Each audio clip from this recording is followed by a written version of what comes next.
శిశువు ప్రార్థన. నా కుమారుడా, కీర్తనలు 127 3 వాక్యాల ప్రకారము నిన్ను దేవుడు నా గర్భములో ఇచ్చిన విలువ కలిగిన బహుమతి.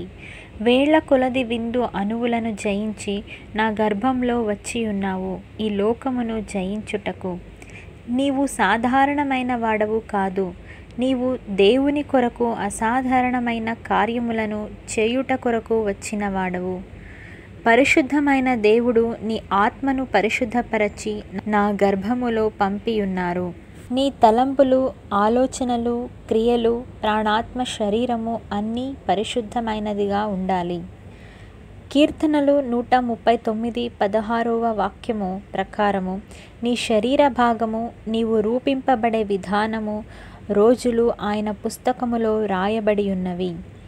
నీవు దేవుడు నిర్ణయించిన రోజు ఆయన చిత్త ప్రకారము నా గర్భములో వచ్చిన కారణము ఆయన సేవ చేయుటకు. యోవేలు 2:28వ వాక్యములో చెప్పబడిన విధముగా చివరి కాల ప్రవచన అభిషేకము నీ మీద కుమ్మరింపబడి ఉన్నది. నీవు నా గర్భములో ఉన్నప్పుడే ఆత్మీయ వరములతోనూ ఆత్మీయ ఫలములతోనూ నింపబడి ఉన్నావు. కీర్తనలు 8:2లో చెప్పబడిన వాక్యము ప్రకారము శత్రువులను పగ తీర్చుకొను వారిని మాన్పివేయుటకై దేవుడు నీ నోట స్తుతి అను బలమును కలుగచేసి నీ మీద సర్వాయుధ వర్గము ధరింపచేసెను. నీతో కూడా కలిసి సేవ చేయుటకు దేవదూతలు నీ కొరకు నియమింపబడి ఉన్నారు. నీవు దేవుని చిత్తమును, దేవుని హృదయ వాంఛను నీ జీవితములో జాగ్రత్తగా నెరవేర్చు.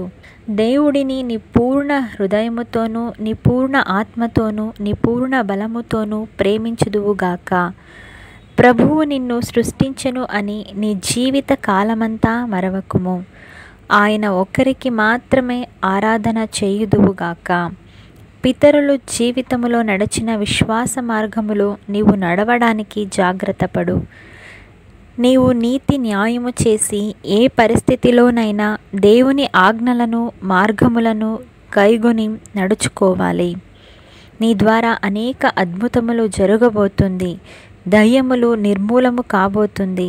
అనేకుల వ్యాధులు స్వస్థత కలుగబోతుంది. నీవు సాతాను రాజ్యమును నాశనము చేయుటకు పుట్టబోయేవాడు. నీవు సాతాను తలను చితక్కొట్టడానికి పుట్టినవాడు. నీ పుట్టుకను చూసి సాతాను గడగడా వణుకుచున్నాడు. మొత్తములో నీవు దేవుని విత్తు, భూమికి ఇవ్వబడిన విలువగల కుమారుడు. తండ్రి, కుమార, పరిశుద్ధాత్మ నామములో నిన్ను ఆశీర్వదించి మా కుటుంబములోనికి ప్రేమతో ఆహ్వానిస్తున్నాము. యేసు నామములో రా కుమారుడా. యేసు నామములో ఆమెన్.